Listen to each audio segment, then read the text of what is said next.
Hello students, प्यारे बच्चों। आज हम फिर चैप्टर नंबर 4 समांतर श्रेणी और उसकी एक्सरसाइज 4.1 करना शुरू कर रहे हैं। और उसमें काफ़ी क्वेश्चन हमने कर लिए थे। आगे हम उसमें बढ़ते हैं। क्वेश्चन नंबर 27वां देखते हैं।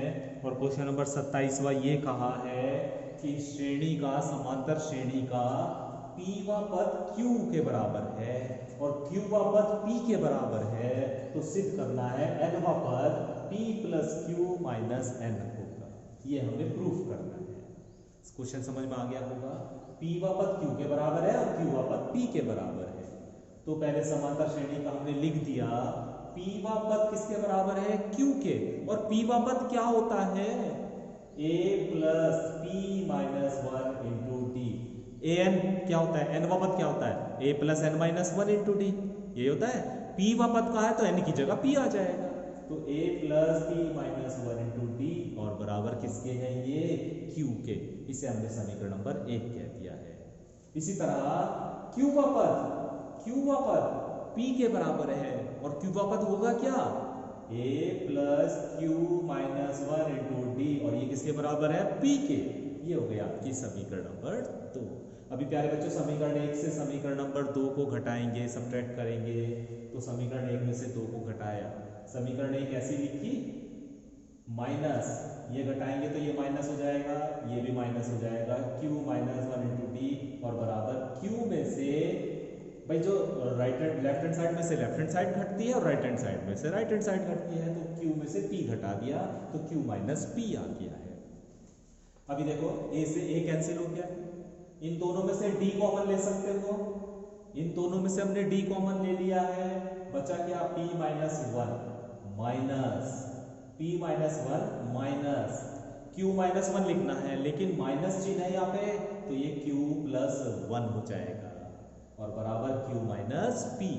वन से वन कैंसिल हो जाएगा, इधर बचा D into P minus Q और बराबर इसे क्यू माइनस पी ना लिख के पी माइनस क्यू लिखना है मुझे, लेकिन ऐसे ही नहीं कि ऐसे ही कर दूंगा मैं, माइनस चिन्ह कॉमन लेना पड़ेगा, तब जाके मैं इसे पी माइनस क्यू लिख सकता हूं, बदल सकता हूं। P माइनस क्यू से P माइनस क्यू कैंसिल हो जाएगा एक बार, तो D की वैल्यू आ जाएगी माइनस वन। D बराबर आ जाएगा प्यारे बच्चों माइनस वन। ठीक है, आगे बढ़ते हैं। अब इस D के मान को कोई सी भी एक समीकरण में रख दीजिए। मैंने समीकरण नंबर 1 में रख दिया है, D की जगह माइनस वन रख दीजिए। समीकरण 1 में मैंने लिख दिया, समीकरण 1 में मान रखने पर तो a plus P minus one into D की जगह माइनस वन रख दिया और बराबर क्यू चल ही रहा है। हल कर दीजिए।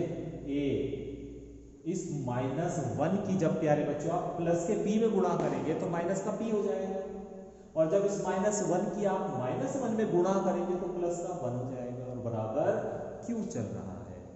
ठीक है, तो यहां से a की वैल्यू निकालनी है हमें, a की वैल्यू। तो इसे p को भी और वन को भी उठा के दूसरी तरफ ले जाओ, तो ये p दूसरी तरफ जाके प्लस का हो जाएगा, q उधर पहले से ही है प्लस का, और ये वन उधर जाके माइनस का हो जाएगा। तो a की वैल्यू आ गई p plus Q minus one. a बराबर आ गया p plus Q minus one. ठीक है, तो सबसे पहले हमने d की वैल्यू निकाली, उसके बाद हमने a की वैल्यू निकाली। अब हमें कहा है nवा पद, ये तो कहा है nवा पद, ये निकालो। तो हमने लिखा nवा पद क्या होता है? a plus N minus one into D. A की जगह a का मान रख दीजिए plus N minus one, D की जगह d का मान रख दीजिए। इसे हल कर दीजिए। भाई माइनस वन की गुणा जब आप प्लस के n में करेंगे तो माइनस का n हो जाएगा, और जब माइनस वन की गुणा माइनस के वन में करेंगे तो प्लस का वन हो जाएगा, है ना। वन से वन कैंसिल हो जाएगा और बचेगा क्या? p plus Q minus N, p plus Q minus N. यही तो आपको सिद्ध करना था कि nवा पद जो है वो कितना आना चाहिए? p plus Q minus N. यही आपको प्रूफ करना था।